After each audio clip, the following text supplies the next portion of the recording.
کا ملنا، بن راستہ کھولنا، یہ اعمال کو کرنے مال ملے گا۔ امام احمد بن حنبل رحمۃ اللہ علیہ کہیں سفر میں تھے، رات پڑ گئی، رات علم کی حفاظت ہوتی ہے، ورنہ علم ضائع ہوتا ہے۔ کیا آپ زندگی کی الجھن سے تھک گئے؟ کیا ہر مشکل میں آپ کو راستہ ڈھونڈنے میں پریشانی نظر ہوتا ہے؟ یہ اعمال ہر مشکل میں ایک طاقتور بن کر کھڑے ہوتے ہیں۔ جب ہر راستہ بند ہونے نظر لگ جائے، کوئی حل نظر نہیں آ رہا ہے، تو یہ اعمال کمال کی ہے، بلکہ اپنے اندر ایک سکون اور ہر بند راستے کو کھولنے کے لیے یہ اعمال ہے۔ کیا مسئلے کا حل چاہتے ہیں؟ کیا ہر پریشانی کا حل چاہتے ہیں؟ کیا ہر تنگی سے نکلنے کا راستہ چاہتے ہیں؟ مال کا ملنا، بند راستہ کھولنا، رزق کا برکت ہونا، یہ اعمال کو کرنے سے رزق میں برکت ہوتے ہیں، اور اللہ ایسے جگہ سے روزی دیتے ہیں جہاں ہمارا گمان بھی نہیں ہوتا۔ یہ اعمال کی برکت سے برے تقدیر کو اچھے تقدیر میں بدل دیتا ہے، حادثہ سے حفاظت رہتا ہے۔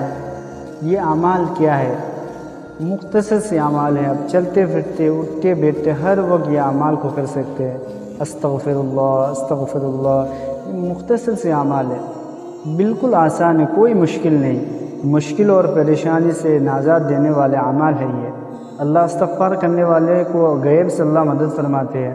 اللہ استغفار کرنے والے کو اپنے رحمت کے، اللہ استغفار کرنے والے کو ہر تنگی اور ہر پریشانی نکلنے کا راستہ بناتے ہیں۔ مولانا یونس پالندر صاحب کی یہ مختصر سی کلپ آپ سنیے۔ استغفار کے بہت فائدے ہیں۔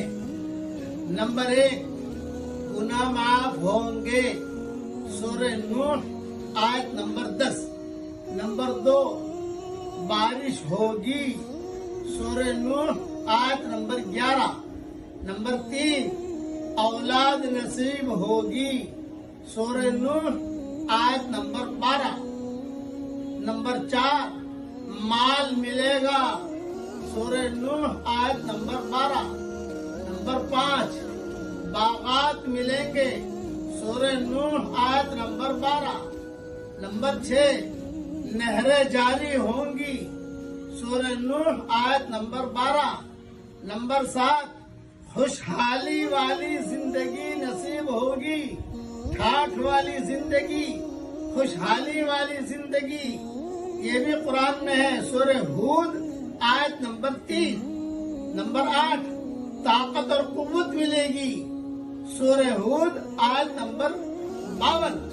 نمبر 9، مبارکبادی ہے اس شخص کے لیے جس کے نامہ اعمال میں استغفار زیادہ ہو، ابن ماجہ میں یہ حدیث ہے۔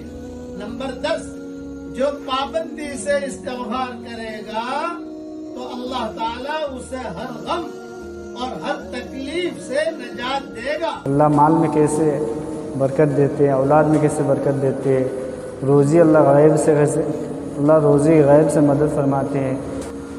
عبداللہ خان صاحب کی ایک کارگزاری احمد بن حنبل کی بہت زبردست کارگزاری ہے، اب سنیے۔ استغفار کرنے سے دعاؤں میں اللہ برکت دیتے ہیں، دعا قبول ہوتے ہیں۔ امام احمد بن حنبل رحمۃ اللہ علیہ کہیں سفر میں تھے، رات پڑ گئی، رات تو مسجد میں عشاء پڑی تو سوچا کہ رات یہاں مسجد میں گزار لوں۔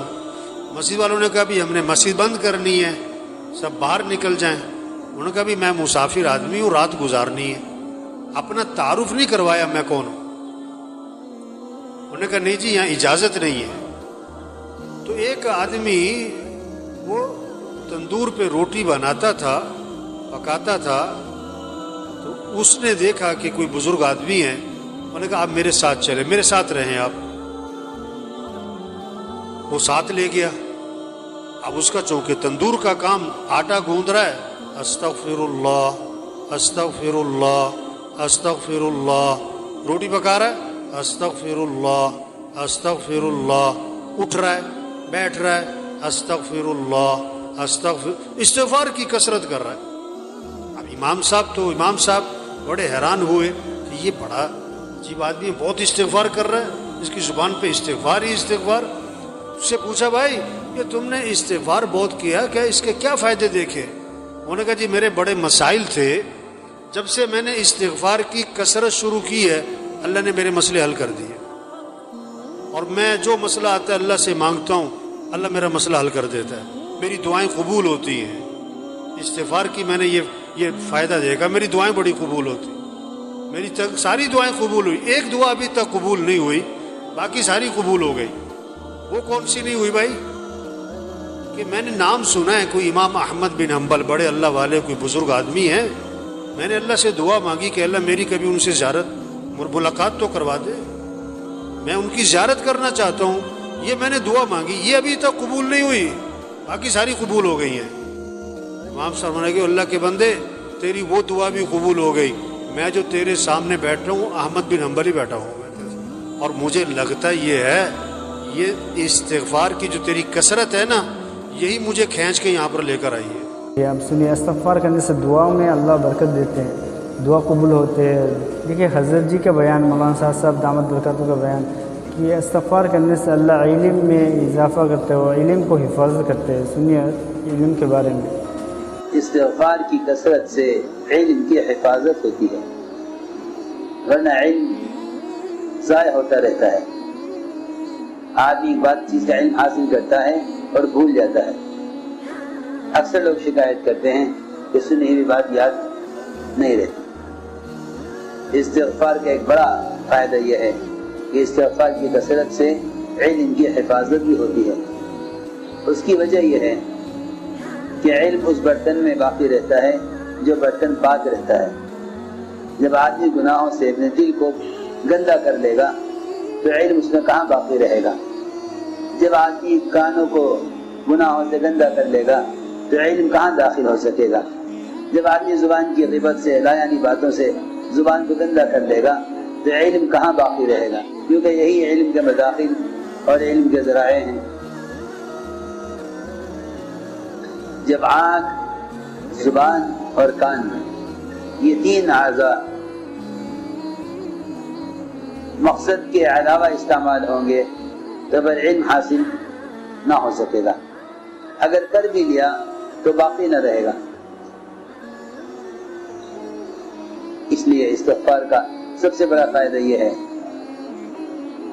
استغفار کہتے ہیں اللہ کو پکارنا اس کی صفت غفاری کے ساتھ، جس طرح اللہ کو پکارنا رحمان کہہ کر، اس طرح اللہ کو پکارو غفار کہہ کر۔ استغفار اس کو اس کی صفت غفاری سے پکارنا ہے۔ استغفار کرنا مستقل کام ہے، چاہے آدمی کو گناہ کرے یا نہ کرے۔ ہم استغفار کرتے ہیں گناہ کے ہونے پر، حالانکہ گناہ کے ہونے پر تو استغفار کرنا واجب ہے، استغفار کرنا واجب ہے، لیکن کس شخص سے گناہ ہی نہ ہو، کوئی شخص سے کوئی گناہ ہی نہ ہو، اس کو بھی استغفار کرنا چاہیے۔